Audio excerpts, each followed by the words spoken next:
Hello guys, what's up? And welcome back to the Geek Street where the street speaks. And today I'm gathered with the same geeks you all know. We have Sean, we have Jazz, Harvin, and myself, Eric. Say hi, What's up, guys. guys? Hello. Right, it's a beautiful weather today, and just just nice that we are about to break down a beautiful episode came out by Marvel, and it's What If Zombies. It's an exciting one. So I'm just about to warn the viewers. Spoiler alerts. We're going to break it down really thoroughly. So if you haven't watched the series yet, please do dive into it before you dive into our videos. All right. So without wasting any time, let's just dive straight into it. What if zombies? Let's go.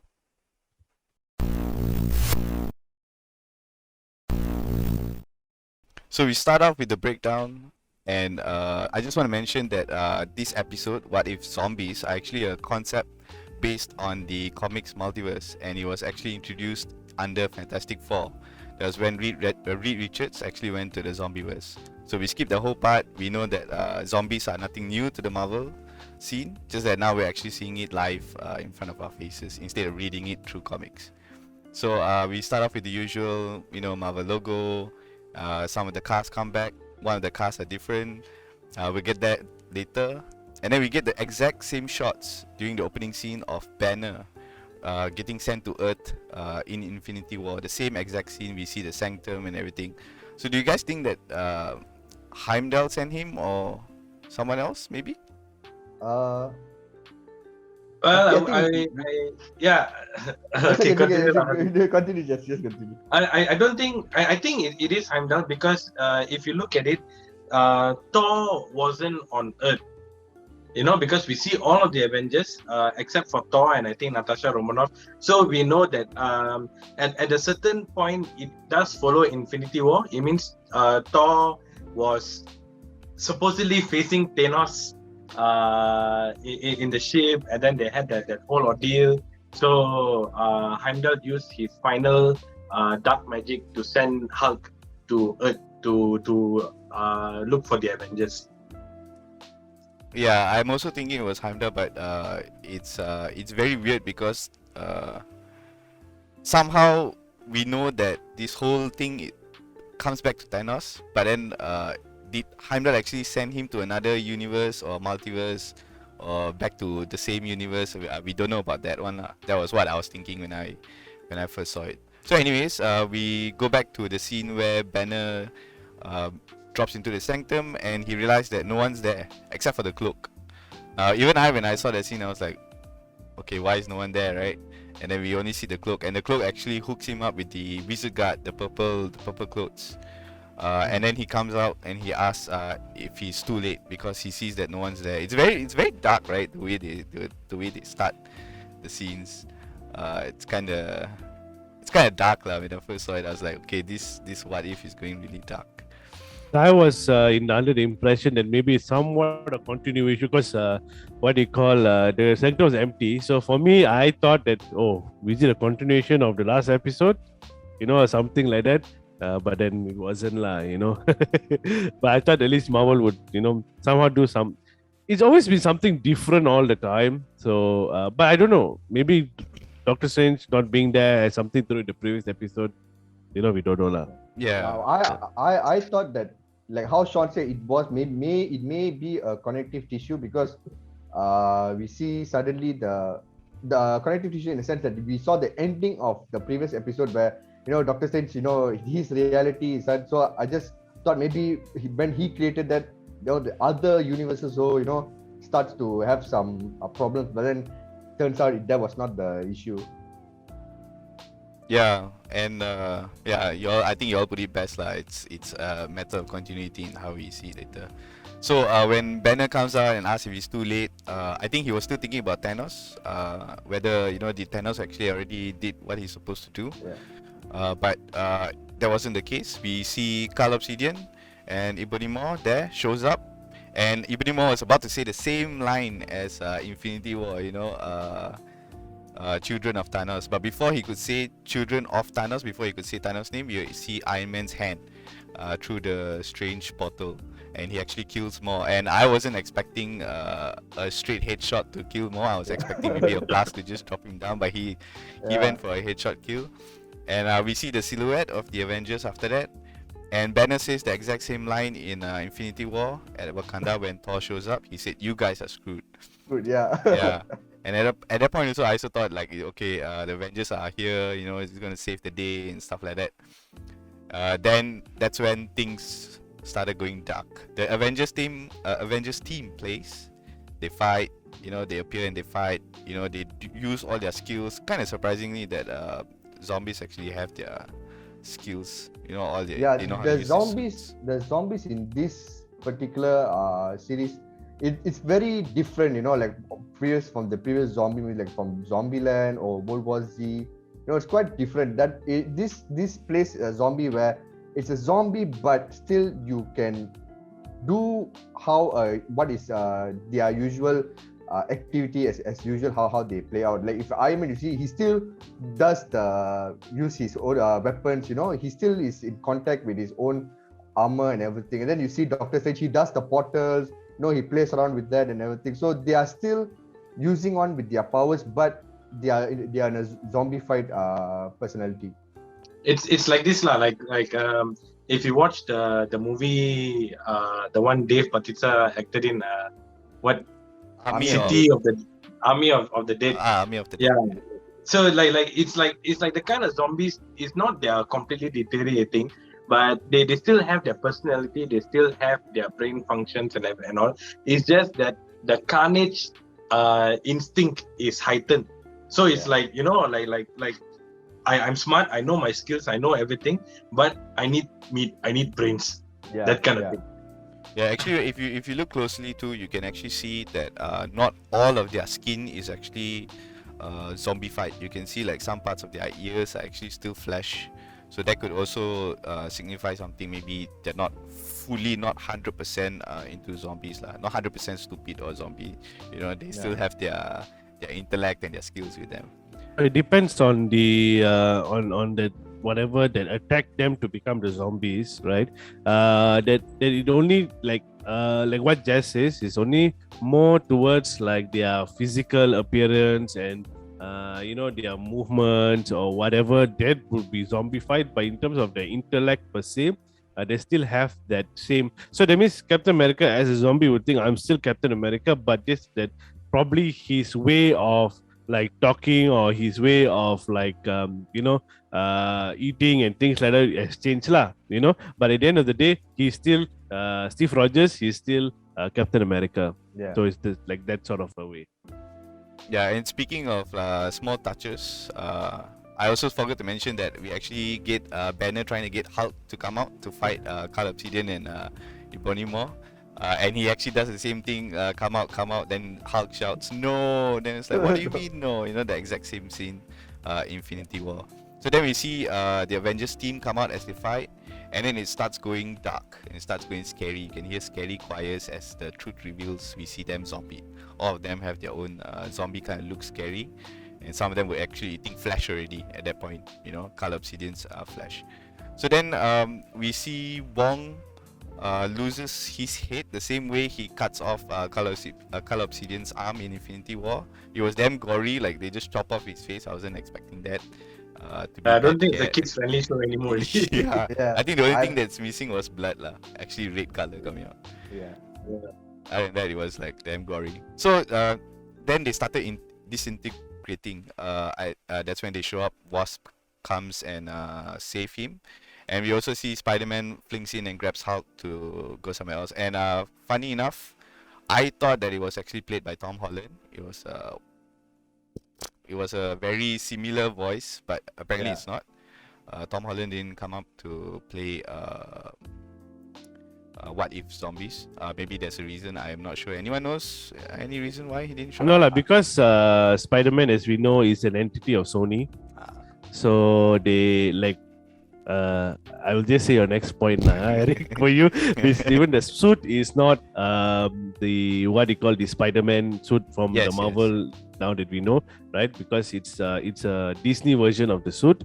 So there's so many. I think maybe Sony already said you already have the movie with us. This animated series you can do without it, or something like that, lah, right? Yeah, I'm So guessing that's the that must be reason the why. deal, lah. Yeah. Yeah, so that's the reason because I think like Tom Holland is actually contracted with Sony and not Marvel. So if he wants to come and voice for Marvel, then I think they have to have or maybe he's not allowed to voice just for Marvel alone, and it has to be a joint sort of like a venture between Sony and Marvel if they want to do anything with Spider-Man, like Tom Holland's Spider-Man or any Spider-Man per se lah. Yeah, I I just like the way when Bruce asked who are you, she said all that's left because he is Hope and she's the only Hope. yeah. I mean, But sorry, go But ahead. like Sean said, it could be the contract issue too. But also, as we know, Tom Holland was busy with Spider-Man shoot, and also he was busy shooting the new Uncharted movie. That is also under Sony, I think, if I'm not mistaken. So yeah, he was busy with those movies, and then I think in between he had the movie with the Russo brothers. Tom Holland had so many movies going on. So probably because of scheduling conflict, also he couldn't make the voice. Maybe he's too famous for What If, Animated. I don't want animated. I want to be live. But yeah, like what Sean mentioned, it's actually the suit is actually owned by Disney, and those are the suits that we actually see in their parks, in their Disney World parks per se. So then we move on, and we see the Watcher. We see the Watcher real up close, and he's coming closer and closer every time. And this time he says, "Reality sprang from love and hope." We'll get. Okay, I'll say it now itself lah. When he says love, we know that we see the origin of the virus, where he explains that Hank goes out to seek his love, which is Jenna Van Dyke, as we seen in the Ant-Man movies. And she actually got the virus there and then. And when we zoom in that scene, we can actually see in that scene that purple beams are coming from the floor when they show the back of Jenna Van Dyke. So could that purple beam be the virus, be the difference from this universe and the one that we know? Or is there someone else behind this? Because there are talks going on that someone could have been behind the virus, what do you guys think? Yeah, this makes me think that like in the past 4 episodes, it's always somebody's decision that allows a change of course, right? But in this one, we don't actually see that, like there's one specific person's decision to change, the timeline or whatever. It's somebody else that's behind the scene. So I think as we are moving closer towards, like, we have another 4 more episodes of What If, right? So after this fifth one, so we got another 4 more. So I feel like there is, like, they are slowly trying to reveal, like, maybe there is a mastermind behind this or something like that. So yeah, there's a lot of questions and a lot of theories that we can get into on that lah. Yeah, it's very simply done lah, and it's very open, like how we can think of it. So when we come to love, we see the whole part of Hank going for Janet. But when he says love and hope. Does he actually mean Hope or the person Hope, right? So this is where it gets interesting. We see Hope addressing the ship when they came back, and she was like, "Mom," and Scott goes all behind like Miss Jenna Van Dyke, I'm Scott, blah blah blah.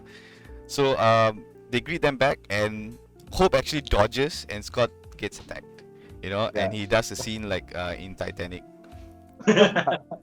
So yeah. So when the Watcher actually says love and hope, does he mean by hope or the person Hope? Because Hope actually fled, she actually dodged. Could she have stopped the virus there and then? Could she have contained it there and then? I think what the Watcher meant by this thing was caused by love and hope is because Hope loved the mother and she wanted the mother so badly. So because of Hope, this thing happened, because they tried to bring the mother back.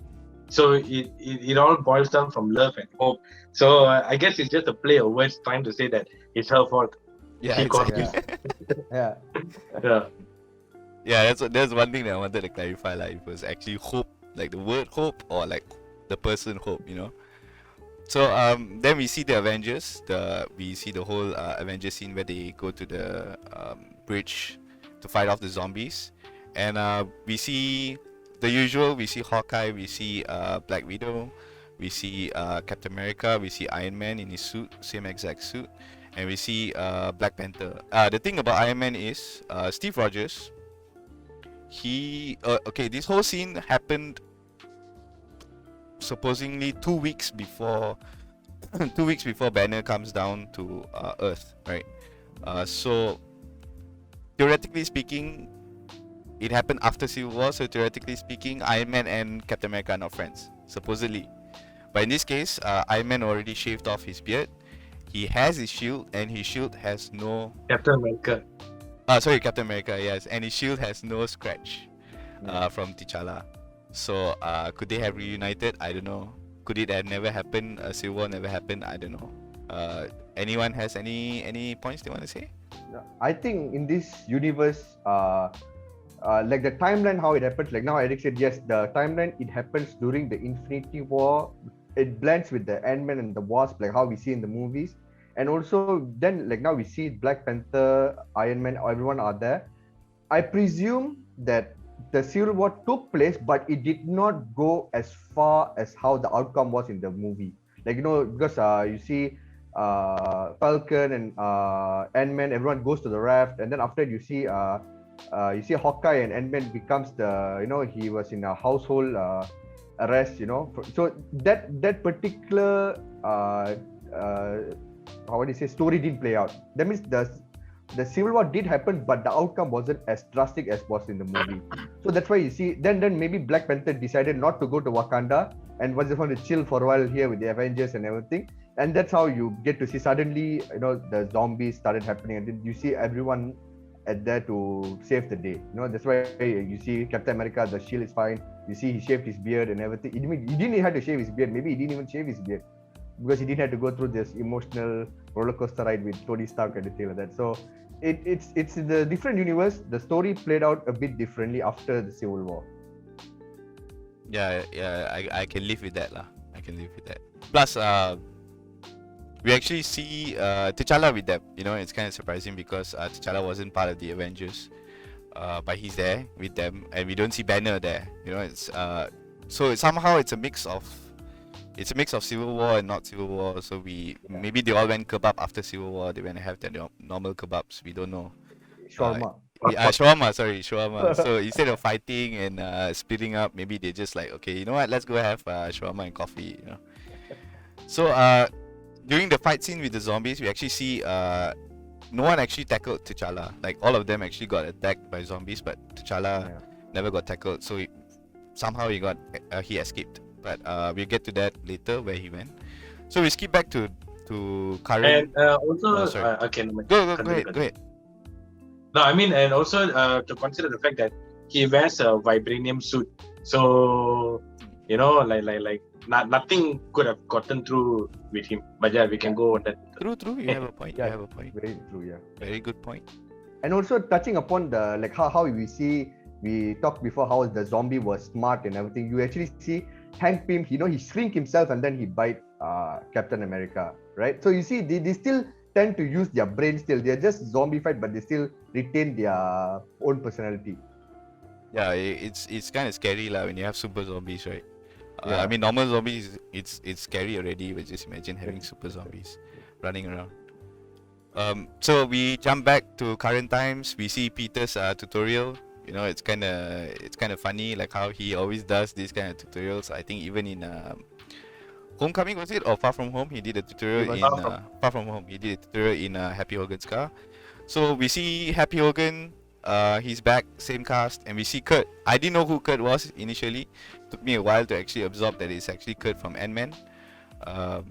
They're both back. They did a video together, and we see Happy Hogan using Iron Man's hand armor in Civil War, where they fight off Bucky and stuff like that. It's a very subtle touch how Happy Hogan always wanted to, you know, join forces, and finally he gets to do it lah. He gets to use the hand armor, and then we see Kurt using the same ex-con security jacket similar in the movies. And then we also see Bucky taking a shower. That's when they revealed one by one. Bucky taking a shower covered in American flag, and each of them actually had their own skills and traits.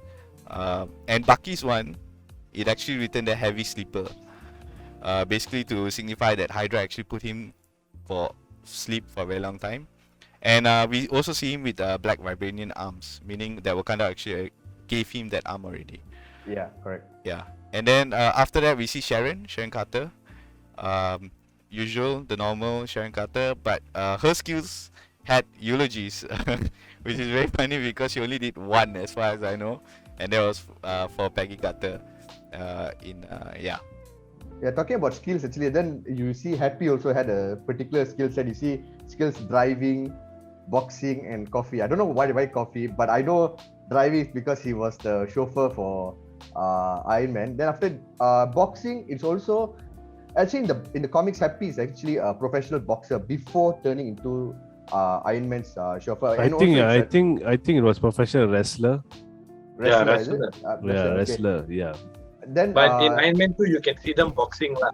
yeah, so it's a nod to that. So you see that's how they. Then after you see, Kurt also has his particular set. You see what he has something about Folklore. folklore. Yeah, some Slavic folklore. That's the one I always say. Baba Yeah. Folklore. Then what? So since we touch upon this character, you actually see Marvel. They did not bring most of the A-list characters, as survivors to play out the storyline. They actually bring a lot of the B-list characters. You see Kurt, you see Happy, then you see Sharon Carter. All these are not on the big A-list characters, but we know that the fans love these characters, especially Kurt. I love Kurt. Every time the character he say Baba Yaga, I love Happy. They bring all these characters into one and they let it have their own arc in this story. I like Marvel how they did that actually. Rather than putting the A-list, they give the B-list their own story arc. I would have really loved if they put Louis survive and he explaining the story how the zombie outbreak happened. So you see Hank was like, he went and saw his wife and she was like a zombie, like, oh my god, explaining the whole thing. I think that would be that good. Yeah, true. No, but no one knows the origin of the virus except for Hope lah. Only Hope knows the origin of the virus, unless she tells around lah. She goes around and tells. Yeah, they all have to know what. Yeah. Someone will come up with this conspiracy lah. Conspiracy? Yeah, what do you mean? What do you mean by conspiracy? Yeah, Sean, what do you say? No. I just saying. We shall get to it later. Okay. I'll let you get to your conspiracy later lah. Huh? Okay, so we see all the cast. We see Bucky, we see Sharon, we see Happy Hogan, we see Kurt, and then we also see Okoye. She's back from Wakanda. She stays around because she's looking for T'Challa. T'Challa hasn't showed up since the fight with the Avengers. So then we see their headquarters, which are buses actually. Looks like buses, and they're back together. It looks like subway train. I think. Yeah. Buses and subway trains. Yeah, I think it's a mix of it lah. And they kind of wrapped it together like some NASA space station, from our point of view. Anyways, sorry, someone say anything? No, okay, I go on. So it's their secret hideout, and there in their secret hideout, they're actually using Iron Man stack from his suits, and they were discussing. They had a distress signal that someone actually figured out a way to fend off the zombies.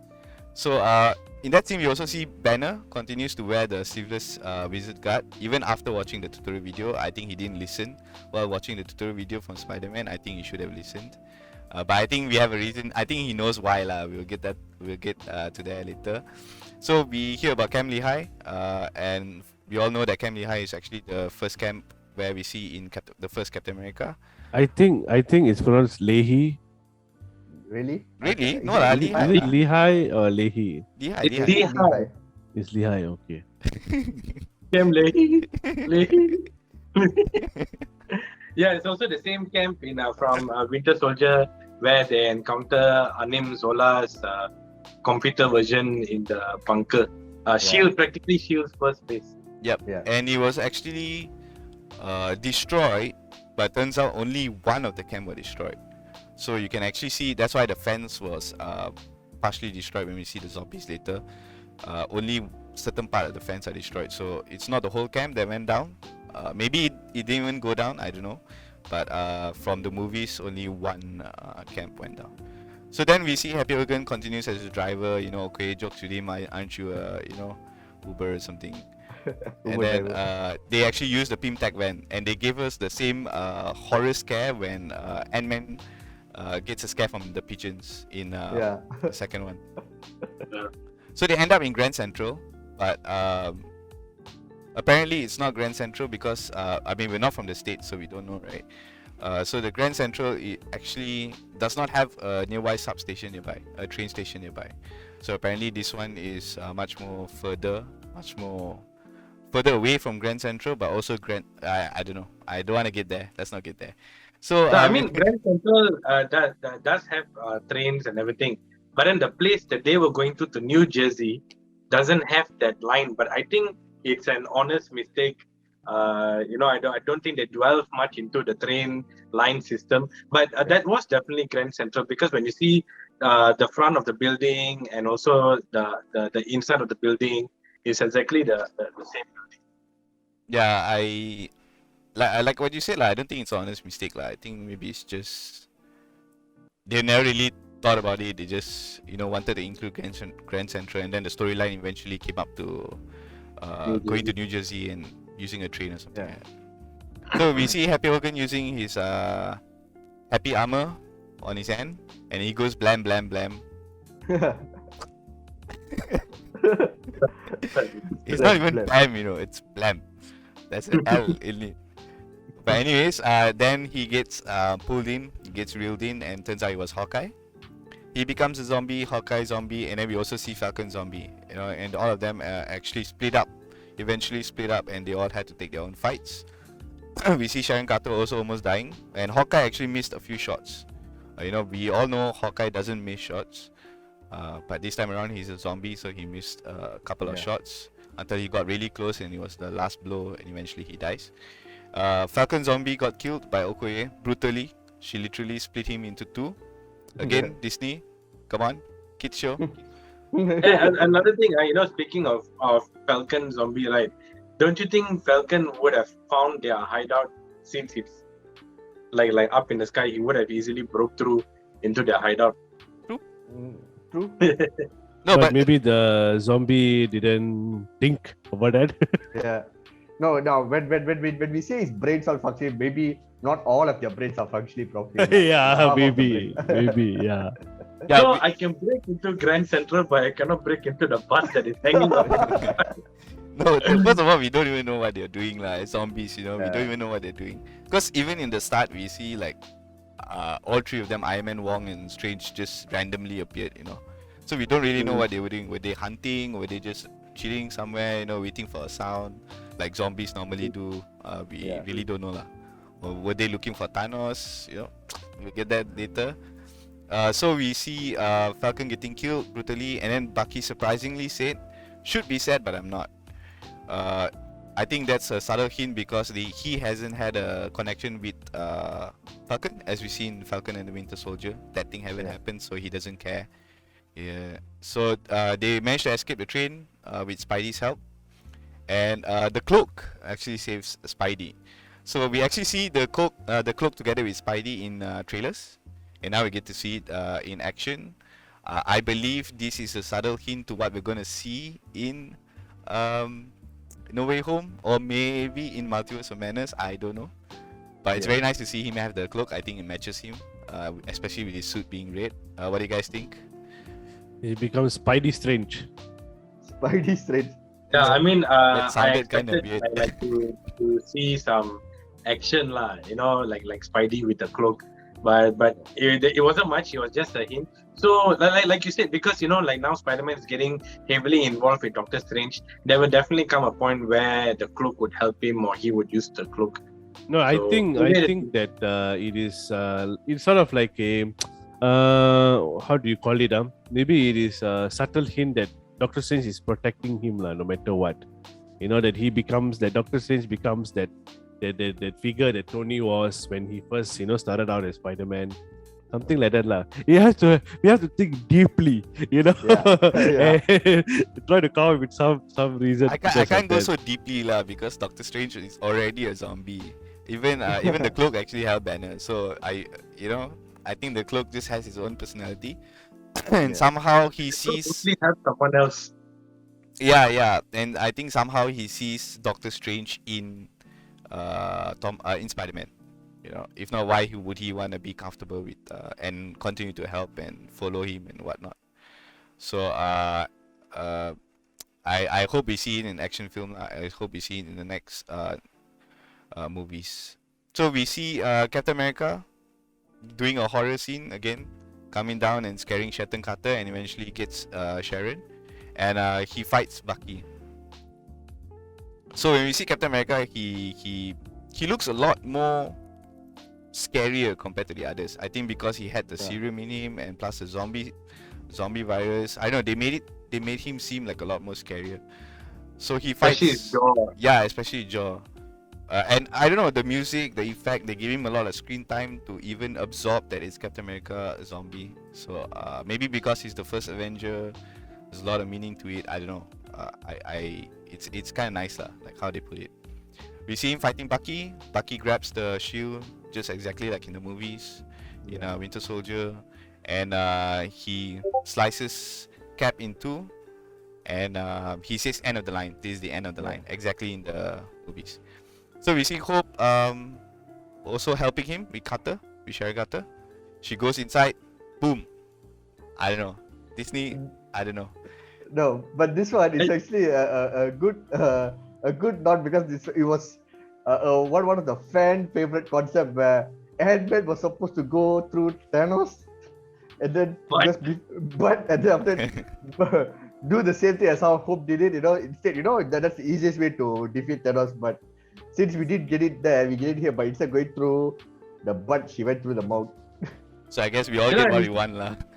Yeah. And it's so sad inside. because like the way they showed it, like as if they don't have any emotional attachment to their friends, Like she literally went inside Sharon and just exploded, and she's all like, "Oh, I got Sharon all over me." Like, hey, that's your friend, man. No, I I think- think Sorry, Arvin, go. yeah, I think it's simply because they already know the fact that it's a zombie. So there's no point, there's no turning back into it until they find the cure. So you have to kill, you just have to kill. So there's no point in having emotions or everything whatsoever, I guess. But obviously, like but it's sad lah. It's sad lah. They like how does it Like when Sharon Happy all died, at least they were sad for Happy, Not they lah. It was only actually more Spider-Man. It was sad. Yeah. And maybe Sharon lah a bit. But I think they didn't really establish personal connection yet. I think only after Infinity War and Endgame that they established it. So this happened way before. So maybe they just they're not so close. We're not friends. We're just co-workers. Business. It's all business. So yeah. So we see Hope gets her suit teared, and then she's eventually infected. So she lies down and she asks Peter how he stays positive. So Peter actually mentions about how he gets his deep pop culture knowledge, and is from the AV Club. And he also mentions about Uncle Ben. Now this is the first MCU mention of Uncle Ben. Uncle Ben. Yeah, I personally thought that we would not be seeing Uncle Ben anymore because we're all tired of it, we're all sad of it. But they actually mentioned it this time around. It's the first. Hopefully, it's also the last lah. I still don't want to hear about Uncle Ben. It's a very sad story. So then they figured out, they managed to get there, and then they figured out there's a huge horde of zombies, no fuel to get them through, and they have to figure out a way. So Hope eventually sacrifices herself. She went big, and she carries all of them in her hand. We also see the zombies crawling up to her, and during that whole scene, we see like this some kind of like sunset kind of view and music. That was the only calming part of the scene, calming part of the whole series, I would say, the whole episode. But you see, when Wasp goes big, when she turns big, that's a nod to Giant Woman in the comics. But Giant Woman was done by Janet Van Dyne, not Hope.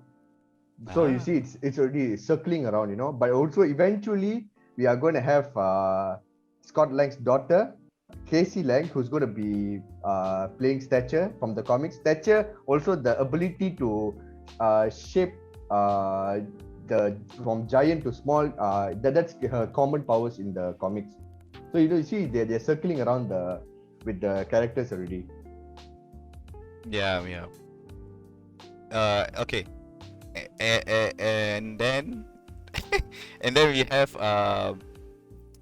them already crossing the fence, and then that's when they realize that they don't go through the fence. Like, why is the zombies not going through the fence? You know, even in the portion of the open fence, they didn't go through. They're stuck. And then we see Vision. Kurt gets a scare from Spidey too. I think at that point he already knew it's something about baby Baba Yaga. He was already mentioning it at that time. Baba Yaga, not Baby Yaga. So Vision explains how the Mind Stone works. You know, it's something to do with the brain shutting off half of the brain. And then Vision also shows Scott. We see Scott, and he's only with a headless, bodiless Scott, I would say. Yeah. And he was making way too many jokes, dad jokes. Yeah. Way too many jokes. It was just being Paul Rudd lah. He being himself. Yeah. I think he was just like, I can't do anything. I can't walk. I can't do anything. So I just make jokes for the whole day lah. The only skill I have is my mouth, so might as well use it. Yeah. But You know, the way they show Scott's head is like a reference to Futurama. Because in Futurama, they have like the heads of all the dead people still alive in that jar like that. So I think this is like a direct reference to that. But Interesting. also you see from like the timeline. So how did Scott get saved? You know, so there's a question mark there. So Vision, absolutely Vision is the one who had to go save him because no one can actually save him just with just the head. So Vision has to be the one. Maybe he got a signal or something whatsoever. Maybe he was nearby whatsoever. So that is how he got to Scott. And actually Vision, he said that he experimented Scott, see whether he would survive it or not. You know, using the mind stone and everything. So he did. So but then just surviving the head without the body. So that's all we get from Scott. I think he could only save the brains. When it comes to Flash, I think he just can't. The virus is already infused in the blood and stuff. And he also says it's beyond tech we have now. So then we see Bucky going around. I was kind of surprised because the way they made it seem like there's something we don't know about. The way that Bucky went off to find someone or something, it seems like something we don't know about. The viewers and Vision himself. And then we see Bucky meets T'Challa, and T'Challa lost a leg. And it's exactly like in the comics, zombie comics, where T'Challa actually loses a head. So that's a subtle touch. So then Vision reveals that he lured them there to feed his one and only love, Wanda. And we have a whole horror scene where we see Wanda. She turns red, she breaks out, you know, and then Kurt screaming Baba Yaga, and then he eventually gets pulled in. So it's like this whole witch, memang like pure witch lah. They really brought up that whole scene where she goes ham. And then we see Scott Lang in his only head almost dropping down, and then the cape saves him. And then he comes out saying Wingardium Leviosa like he's some Harry Potter wizard. It's very funny lah. I think somehow they squeeze this whole horror and these jokes all around to make it still enjoyable. And then we see Okoye getting taken by Wanda too, and then she screams Wakanda forever. And then that's when we see Vision saying that the Quadjet. Now, one thing about Quadjet is we're also familiar with Queen Jets. That Quadjet is actually a different kind of jet. It's actually more like more four what do you call it, turbine kind of form. And we see that in Captain Marvel way before Queen Jet comes into. So I think this like long time ago. Like I think during the first so phase Quadjet is basically one of the first model under Project Pegasus. So it's a predecessor to the Quinjet. So that's why you see the Quinjet is more streamlined compared to the Quadjet. Quadjet is more bulky. Yeah. Yeah, and the fact that they had it in Captain Marvel must also imply that it's been a long time that it's there. And then we also see it eventually that it couldn't start Maybe no maintenance, no on the maintenance. Vision didn't care to do any maintenance on the quadjet, so it's on Vision line eventually. So one of them one by one started sacrificing themselves. So we started with Banner, I believe. Vision.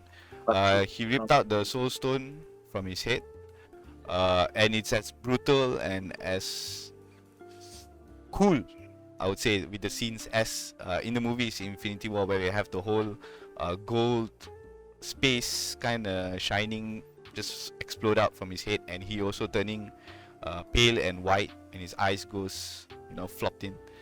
So we see the exact same scene, and then he gives the stone to Banner, and people were mentioning why Banner didn't get infected by the stone. It's because that there's still vibranium metal holding the stone, so he just has to hold the vibranium part. So then Banner gives the stone to Spider-Man and says to hold it with him, and he says Avengers. Now we all know that Iron Man tried to get Wait, Spider-Man. you forgot about Bucky sacrificing himself. Not yet, right? That's later or before. I think it's before they got into the jet. He shoots at Wanda, right? Okay. Yeah. Since you mentioned it, I'll just get there lah. Now one shot.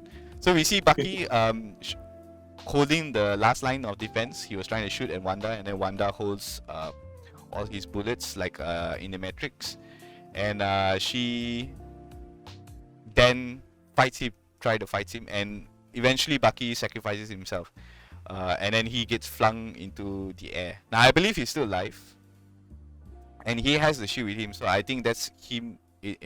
That's a way of him saying that he's now worthy of taking place of Captain America instead of Falcon.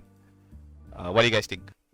Quick one. Yeah, I think he could have survived that fall because he has a shield. Because previously we see from Winter Soldier, the movie Captain America Winter Soldier, you see when Cap flies off the lift from the thing, he used the shield to just pound at the ground. So that's how it says. So it's the same concept can be done. And also since Eric say if Winter Soldier is with, yes, Winter Soldier was he did build the mantle of Captain America in the comics too. So probably he can be the Captain America in this universe. He survive and becomes the new Captain America. We never know. And I think he'll be able to survive. Like he has literally 2 vibraniums, one on his right and one on his left. Yeah, he's correct. basically invincible, like you could say. Okay, so then I'll move to Banner giving the stone to Spider-Man and asking him to Avengers. So we all know that Iron Man tried to hire Spider-Man, tried to get Spider-Man into the Avengers, but he didn't want to yet. He wasn't ready. So this is a subtle hint of the Avengers, one of the original Avengers, calling him to be part of the team now, and he has to step up. So then they managed to get off, and then Spider-Man goes all sad, and then T'Challa says this line where he says, "In my culture, death is not the end." This is the same line he says in Civil War when he loses his dad, and it's also a nice line because we know that in his culture, kings live after death, and we've seen T'Challa going after that to see his father, and then it basically ends off with a very scary hint.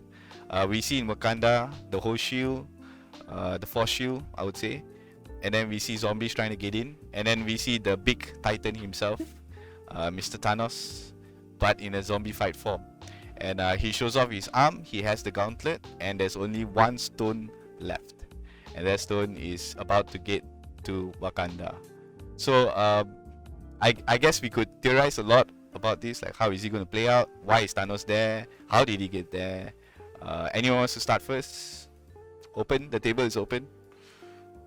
Wait, before we talk about it, I just want to say that I don't know why I really like the scene when Giant Hope holds onto the jet when they're flying away, and then when they manage to escape, she just throws one zombie like. Yeah, that happened. Yeah. Like I don't know why did they even do that, but yeah, and so yeah, we see Thanos in Wakanda. I really think this was like maybe like a loophole, because why is he in Wakanda in the first place? Because in Infinity War he was in Wakanda looking for the Mind Stone, but now the Mind Stone is with them. So it's unless he knew that the Avengers were coming to Wakanda with the Mind Stone, and he was there beforehand, or they just wanted to put him there because in Infinity War he was there. So I don't No, know. I think Thanos will always anticipate things one step ahead, like how we see in Endgame. in Infinity War. He's always one step ahead of the Avengers. Hence, that's why they couldn't stop him. You know, he always knew like what he had to do to make sure that he gets the stones. You know, whether it's by ruthless aggression or whether by smart tactics.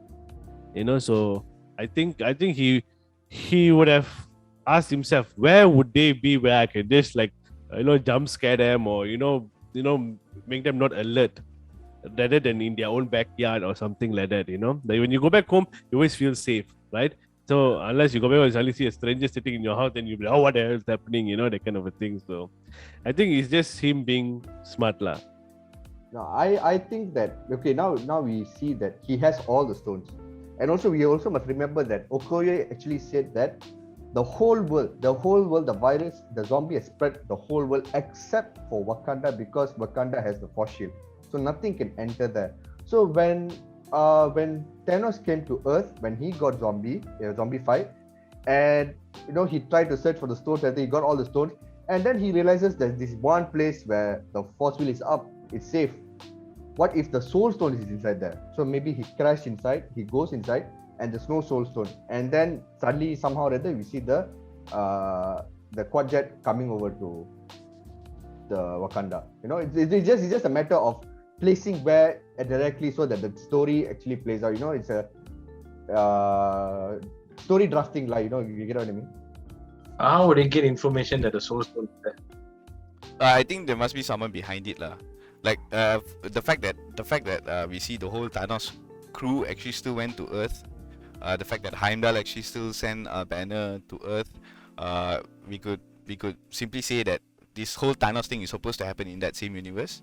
Just that the one thing different that maybe someone manipulates, like what Sean said. So maybe someone did a decision beforehand about the virus. I think that person behind that could have also helped Thanos in a way, maybe. And we never really see the time stone, whether Doctor Strange still had it after being a zombie, or whether he left it in the sanctum. We never really see until towards the end. So maybe he would have already guessed it, like he already got the time stone, and then somehow he figured out, he find his ways, being one step ahead, and eventually going to Wakanda. Yeah, because Wakanda is the only one which is with the force field, so it's like he might have felt like, oh, okay, why is this new? I should go here. Maybe the Mind Stone is here. After suddenly you see, what's that very cliche kind of thing where suddenly you see the quad jet appearing. What that kind of, after the story plays out like that, No, same like what goes back to episode 2. Remember in the beginning when T'Challa was kidnapped by the Avengers, right? They said they found something, on their ship, like some kind of energy. Maybe that same thing could have happened when Thanos was, there or something like that. Because of the vibranium and things like that. And plus, they're zombies. So they're basically looking out for brains lah.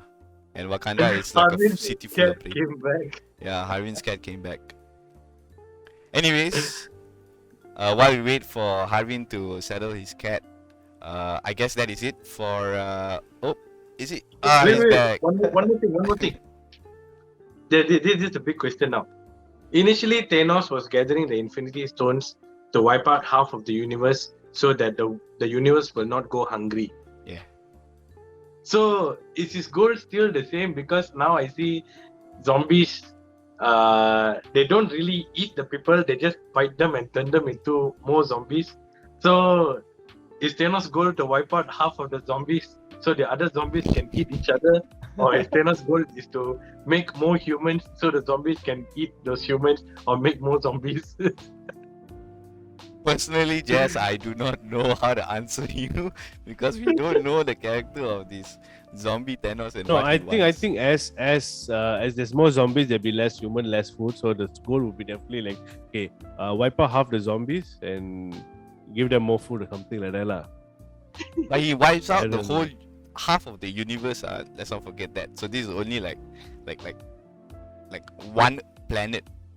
So we don't know like what's his goal with the others. He could still maintain wiping out half civilization. Yeah, I think or the Thanos he could- wouldn't have. Yeah, Thanos wouldn't have bothered with Earth if the Earth didn't have the Infinity Yeah, Stones. yeah. You know. Okay. Yeah. Yeah. So True, maybe this true, time true. around he want to conquer the world with zombies. I don't know. Could have changed lah. Maybe he wants the biggest brain in the universe and go for the Watchers. You know, we don't know lah. We have to see what ambition he has. I believe we will see more of What If Zombies. I think we all know that he just hangs in a cliff. So we're definitely going to get another one. It's a matter of when. So I guess this wraps up this week's episode. You know, zombies. We have our brains not eaten, so we could dive in straight into this. So to those who are watching, thank you guys for watching. Please like and subscribe. Don't forget to click on the bell, and please follow us on our handles too, on our Instagram handles. We have it all right there. That is all from us, and the street has spoken. See you guys next week. Okay. Bye. Bye bye.